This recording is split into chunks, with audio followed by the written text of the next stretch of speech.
नमस्कार मित्रों, मैं हूं डॉक्टर हरिनिवास और चैनल का नाम है संस्कृत साहित्य एवं संस्कृति। महाभारत सौप्तिक पर्व चल रहा है। अश्वत्थामा उस शिविर में घुस करके जिस प्रकार से धृष्टद्युम्न, उत्तमौजा और युधामन्यु को मारता है वो तो आपने देखा। तभी द्रौपदी के पुत्र और शिखंडी ने वहां उनके ऊपर आक्रमण किया है। ऐसे में सबसे पहले अश्वत्थामा के सामने युधिष्ठिर के पुत्र प्रतिविंध्य आकर के पहुंच जाते हैं। कुक्ष देश से वधित राजन खड्गेन सा हतो न्यपतत भुवि।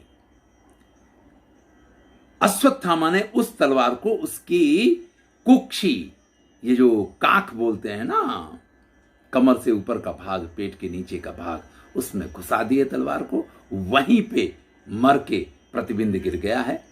इतने में सुतसोम आगे आ गए हैं। सुतसोम को देख करके वो तलवार लेकर के दौड़े हैं अश्वत्थामा के ऊपर। तलवार के साथ उनके हाथ को काट दिया है और फिर पीठ पे जोर से तलवार का प्रहार किया है। भिन्न हृदयोपतत, उसका भी हृदय फट गया है, वो पृथ्वी पे गिर गया है।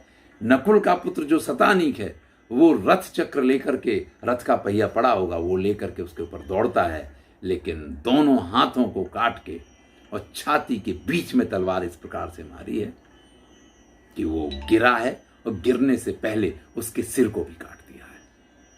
श्रुतकर्मा तो परिगम ग्रहीत्वा समताड़यत, परिग लेकर के श्रुतकर्मा ने आक्रमण किया है, लेकिन श्रुतकर्मा की जंघा को उस तलवार से काट के पहले उसके पैर को काट दिया है और फिर उसकी छाती में तलवार मार के उसको भी मार दिया है। अंत में श्रुत कीर्ति जो है उसके कुंडल से युक्त सिर को तलवार से काट के पृथ्वी पे गिरा दिया है। इस प्रकार से द्रौपदी के 5 पुत्रों को मार दिया और शिखंडी तब तक दौड़ते दौड़ते आए हैं। शिखंडिनम समासाद्य द्विधा चिच्छेद सोसिना, उस तलवार से उसके शरीर के सीधे बीच से 2 टुकड़े कर दिए। इस प्रकार से मारा है कि पेट के भाग से पूरा कट के 2 टुकड़ा होकर के शिखंडी गिरा है। और इसके बाद तो जो महान महान योद्धा थे उन सबको मार चुके हैं। पांचाल देश के नहीं बचे, द्रौपदी के पुत्रों को भी मार दिया है। इनका भी पांचाल इनके मामा है, इसलिए पांचालों के साथ संबंध है। पांडवों के पुत्र हैं वो एक बात है। इनको सबको मारने के बाद अश्वत्थामा ने वहां जो भयंकर तांडव किया है, साथ में जो योद्धा भाग के बाहर निकलना चाहते हैं, जो लोग वहां से बाहर निकलना चाहते हैं, कृतवर्मा और कृपाचार्य उसके मुख्य द्वार पे खड़े हुए थे, वो लोग वहीं उनको मार देते हैं। इस प्रकार से एक भी योद्धा वहां से बच के बाहर नहीं निकल पाया है। सबका वहां पे इसी रात में संहार कर दिया गया है। सोचिनत कस्यचित पादो, किसी के पैर काट दिए गए हैं। जघनम चैव कस्यचित, किसी की जंघा को काट दिया है। कांसिद विभेद पार्श्वेषु, किसी के पीठ को इस प्रकार से काट दिया गया है। काल सृष्टा हैवांत का, जैसे स्वयं यमराज आकर के खड़े हो गए हों और उन्होंने ये पूरा क्रूर कर्म किया हो, इस प्रकार की स्थिति हुई है। वहां की विभीषिका का भयंकर वर्णन किया गया है। कांस्यंत योद्धांच खड्गे ने मध्य संचिद्य वीरवान आपत द्रोणपुत्रा संरब्ध तिलकांडवत।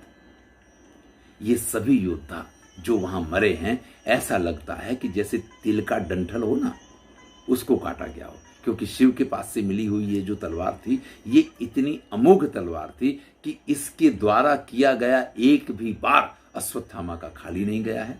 तो भैया, जब किसी दुष्ट या पापी व्यक्ति के पास कोई ऐसा शस्त्र पहुंच जाता है तब वो बहुत घातक हो जाता है, क्योंकि शिव प्रदत्त ये अमोघ तलवार है और खाली नहीं जाने के साथ उसका पराक्रम इतना है, अश्वत्थामा का क्रोध है, और सारी चीज मिलकर के वहां जो भयंकर विनाश हुआ है, उस विनाश को जैसे जैसे अश्वत्थामा देखता है वैसे वैसे उसको अत्यंत आनंद हो रहा है। ये होता है विकृति। जब आप गलत कार्य करके या कोई नृशंस कार्य करके आपको आत्मिक आनंद की प्राप्ति हो, तब आप ये मान लीजिए कि आप चाहे ब्राह्मण कुल में जन्मे हो, चाहे आप क्षत्रिय कुल में जन्मे हो, लेकिन आप राक्षसों से भी निकृष्ट हो गए हैं। यथा प्रतिज्ञम तत्कर्म कृत्वा द्रोणायनी प्रभो, जैसी प्रतिज्ञा द्रोणाचार्य के इस पुत्र ने की थी कि मैं जब तक सोमकों का पांचालों का वध नहीं करूंगा तब तक मैं कवच नहीं उतारूंगा। उस कार्य को पूर्ण करने के बाद दुर्गमाम पद्मीम गच्छन पितुरासीत गतज्जुरा, उसको परम शांति की अनुभूति हुई है। जैसे कि उसने जो प्रतिज्ञा की थी वो प्रतिज्ञा पूर्ण हो गई है, उसने जो चाहा था उस प्रकार से वो कर पाया है। ततो जनक्षयम कृत्वा पांडवानाम महात्यम दिष्ट्या दिष्टैव चान्योन्यम समेत्यायुर्महारथा। अब देखिए, ना तो यहां अश्वत्थामा का कुछ बिगड़ा, कृपाचार्य और कृतवर्मा तो बाहर ही थे।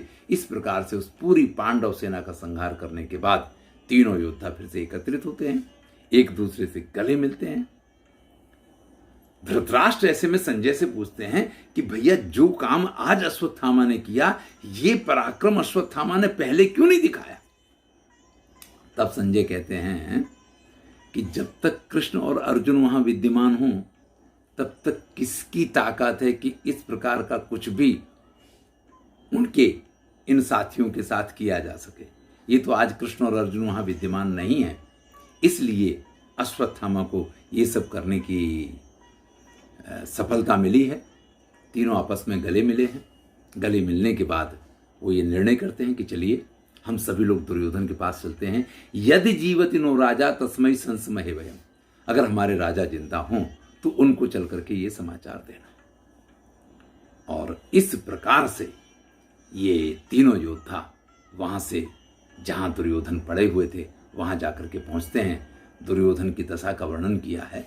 इतनी भयंकर दशा है कि भग्न शक्तम राजेंद्र कृच्छ प्राण अचित सम, जंघा टूटी हुई है, बैठ सकते नहीं है, लेटे हुए भी पीड़ा हो रही है, और चारों तरफ से हिंसक पशु इस चीज की राह देख रहे हैं कि कब आकर के इनके प्राण निकले और कब हम इनको नोच के खा जाए। ऐसे में मुंह से कहीं खून बह रहा है, कहीं कुछ हो रहा है, और भयंकर स्थिति में इस समय दुर्योधन है। अब वैसे तो पितामह भीष्म सरसैया पे पड़े तो उनकी सुरक्षा के लिए बहुत सारे लोगों को रखा गया है। यहां दुर्योधन का एक भी सेवक उनके आसपास खड़ा रहने की हिम्मत नहीं करता है। या तो ये पांडवों का ऐसा भय है, और या फिर दुर्योधन के प्रति उनकी कोई निष्ठा नहीं रह गई है, क्योंकि मरते का साथ कौन देता है। तो जैसे तैसे करके जो हिंसक पशुओं से अपनी रक्षा कर रहा है और अत्यंत पीड़ा से पीड़ित है, उस दुर्योधन को देख करके तीनों योद्धा जोर जोर से रोने लग जाते हैं। ये नाजो निहिता भूमा असीते पुरा द्विषा। अश्वत्थामा कहता है कि जिनके द्वारा मारे गए उनके शत्रु हमेशा पृथ्वी पे पड़े रहते थे, आज ऐसे महाराज आपको यहां पृथ्वी पे पड़ा रहना पड़ रहा है। पस्य कालस्य पर्ययम्, यही काल की, यही समय की सबसे बड़ी विशेषता है। कृपाचार्य भी इसी प्रकार से रोते हैं। कथम त्वाम सर्वधर्मज्ञम क्षुद्रः पापो वृकोदरः निकृत्या हतवान मंदो नूनम कालो दुरत्य। अरे आप जैसे महान योद्धा को, आप जैसे पराक्रमी व्यक्ति को भीम जैसा व्यक्ति इस प्रकार से मार दे, अब इसको काल की ही गति मानी जाएगी। देखिए, अगर हम पूरे महाभारत के युद्ध को देखें तो कहीं भी दुर्योधन का ऐसा पराक्रम दिखाई नहीं दिया है जैसे पराक्रम और जिस प्रकार के उसके वर्णन लास्ट में देखने को मिलते हैं। जब भी युद्ध हुआ, अनेक बार भीम ने उसको पराजित किया है, तब इनका ये गदा युद्ध कहां गया था। लेकिन जो मल्ल युद्ध है वो अलग चीज होती है, बाकी का युद्ध अलग चीज होती है। और जब आप राजा के मुंह पे बात कर रहे हैं तो उसकी प्रशंसा ही करनी पड़ेगी। धन्यस्यास्मि गांधारे यस्य मायोधने हता प्रायसो भी मुखा शत्रु धर्मिणे पुरुषर्षभ। हे गांधारी नंदन, वो लोग धन्य होते हैं जिनको समर भूमि में सम्मुख मृत्यु वर्ण करती है, यानी जो वीर गति को प्राप्त होते हैं, युद्ध करते करते जो मरते हैं वो धन्य होते हैं। और आप भी इस वीर गति को प्राप्त हो रहे हैं।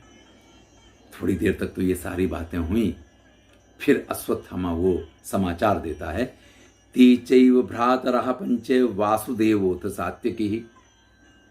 महाराज, अब पांडव पक्ष में वो 5 भाई पांडव, छठे कृष्ण और साथ में सात्यकी, ये 7 लोग बाकी बचे हैं। अहम च कृतवर्मा च कृपा सारद्वत था, मैं कृतवर्मा और शारद्वत यानी कि कृपाचार्य, हम 3 लोग आपके पक्ष से बचे हैं। बाकी द्रौपदेया हता सर्वे, द्रौपदी के 5 पुत्र, दृष्टिद्युम्नस्य चात्मजः, अपने बंधु बांधवों और पुत्र पौत्रादि के साथ में दृष्टिद्युम्न भी मारा गया है। सभी पांचाल योद्धाओं का वध हो गया है। अब कोई भी पांडव पक्ष का योद्धा बाकी नहीं है। तब ये समाचार सुन के दुर्योधन को अत्यंत आनंद हुआ है। अश्वत्थामा विस्तार से वर्णन करता है कि उसने किस प्रकार से दृष्टिद्युम्न को पशुओं की तरह मार मार के मार दिया है, उसने युधामन्यु और उत्तमौजा को किस प्रकार से मारा है, वो सारा वर्णन करता है। तब दुर्योधन से कहते हैं, ना मे करोत तद गांगेयो न कर्णो न च ते पिता। आज तक मेरे लिए ऐसा कार्य ना तो पितामह भीष्म ने किया, ना तुम्हारे पिता गुरु द्रोणाचार्य ने किया, ना कर्ण ने किया है, जो कार्य आज आप तीनों लोगों ने मेरे लिए किया है। और इसके बाद कि पांडवों के कुल में जैसे मेरे कुल में कोई नहीं बचा है, पांडवों के कुल में भी अब कोई जीवित नहीं बचा है। इस बात को सुनने के बाद अत्यंत आनंदित होते हुए दुर्योधन के प्राण उस समय निकले हैं। बड़े ही सुकून के साथ दुर्योधन की यहां मृत्यु हुई है। कई जगह पे इस प्रकार का लिखा जाता है कि दुर्योधन ने तो अश्वत्थामा को ये कहा था कि मुझे पांडवों के सिर चाहिए, और जब उन्होंने पांडव के पुत्रों को मारा है तो दुर्योधन बड़ा क्रोधित हुआ कि तुमने उनको क्यों मार दिया, अरे वही तो हमारे कुल के दीपक थे वगैरह वगैरह। तो कई बार ऐसा होता है कि हम कथा को और अच्छा दिखाने के लिए, दुर्योधन को और अच्छा सुयोधन दिखाने के लिए इस प्रकार की बातें जोड़ी जाती हैं। जैसे कर्ण के दान में मृत्युशैया पे पड़े हुए दांत के, सोने के दांत के दान की बात आती है। ये सारी कथाएं जो हैं ये लौकिक कथाएं हैं, ये दंत कथाएं हैं जो बाद में साहित्यिक रूप से जुड़ गई हैं। महाभारत में इन सब का उल्लेख नहीं पाया जाता है। दृष्टिद्युम्न का सारथी जाकर के ये समाचार महाराज युधिष्ठिर को बताता है कि किस प्रकार से अश्वत्थामा ने इस संपूर्ण सेना का संहार कर दिया है। सारे उनके दृष्टिद्युम्न, शिखंडी, उत्तमौजा और युधामन्यु जो उनके साले थे वो सब मर गए हैं। द्रौपदी के 5 पुत्र मार दिए गए हैं, और भी जितने योद्धा हैं वो सब मार दिए गए हैं। बड़ा विलाप करते महाराज युधिष्ठिर। द्रौपदी के बुलाने के लिए नकुल को भेजा जाता है। नकुल द्रौपदी को लेकर के आते हैं, लेकिन जिस द्रौपदी को युद्ध जीतने की घड़ी पे जहां दुर्योधन को मारा गया है, उस घड़ी पे परम आनंद था, क्योंकि उसके 5 पति जिंदा हैं, उसके 5 भाई जिंदा हैं, उसके 5 पुत्र जिंदा हैं, उसका परिवार तो भरा पूरा था। और वो एक ही रात्रि में इस स्थिति में आ गई है कि न उसके भाई हैं, न उसके पुत्र हैं, सिर्फ पति उसके सामने है। तो उसको किस प्रकार की पीड़ा हो रही होगी, ये सारी कथा हम अगली वीडियो में सुनेंगे। ध्यान दीजिएगा, जो बात मुझे आप सबसे कहनी है बड़ा महत्वपूर्ण है। हमारे यहां इसीलिए अच्छे स्थान का और अच्छे लोगों का बड़ा महत्व माना गया है। देखिए, वन प्रदेश में एक उलूक की प्रतिक्रिया को देख करके जिस प्रकार से अश्वत्थामा का दिमाग खराब हो गया और उसने ये कृत्य कर दिया, इसी प्रकार से आजकल तो हमें वन में जाने की भी जरूरत नहीं है। कई बार हम मोबाइल में इस प्रकार के दुष्कृत्य, इस प्रकार की घटनाएं देख लिया करते हैं, या किसी की वीडियो इस प्रकार के देख लेते हैं, या इस प्रकार की बातें सुन लेते हैं जो हमारे दिमाग को खराब कर दिया करते हैं। तो अब तो ये सारी चीजें ये हैं कि आपके हाथ में है। अब जब आपके हाथ में, तो आप उसका किस प्रकार से अच्छा उपयोग कर रहे हैं, दुरुपयोग कर रहे हैं, ये आपको विचार करना है। क्योंकि थोड़ी देर की भी गफलत जो है वो आपको किसी ऐसे मार्ग पे ले जा सकती है जो आजीवन आपके लिए निराशाकारक बने, आपके लिए क्षतिकारक बने। इसलिए अच्छे लोगों का साथ करना चाहिए और अच्छी चीज़ों पे ध्यान देना चाहिए। अगर कुछ गलत आपके सामने आ गया है तो उन चीज़ों पे ध्यान ही ना दें, या ऐसा कोई वीडियो आपकी समक्ष आ जाता है कि जिसको देख करके आपको लगता है कि नहीं, इससे मेरे दिमाग पे, क्योंकि बहुत सारे लोग इस प्रकार की कोशिश किया करते हैं कि लोगों के ब्रेन वॉश कीजिए, चाहे हिंदू मुस्लिम के संदर्भ में हो, चाहे अन्य किसी बातों के संदर्भ में हो। कई बार आरक्षण को लेकर के भी ये बातें की जाती हैं। तो मेरा सिर्फ इतना कहना है कि चाहे पक्ष की बात हो, चाहे विपक्ष की बात हो, चाहे हिंदुत्व की बात हो, चाहे मुस्लिमत्व की बात हो, हमें ऐसे वीडियो नहीं सुनने चाहिए जो हमारे मन को पूरा ब्रेन वॉश कर दें। हम अगर अपना निर्णय स्वयं नहीं कर सकते हैं, ऐसे वीडियो से हमें दूर रहना चाहिए, नहीं तो हमारी मानसिकता कब बदल जाएगी हमें पता भी नहीं चलेगा। धन्यवाद। इन चीज़ों का ख्याल रखिएगा। मैं हूं डॉक्टर हरिनिवास और चैनल का नाम है संस्कृत साहित्य एवं संस्कृति। ये महाभारत है।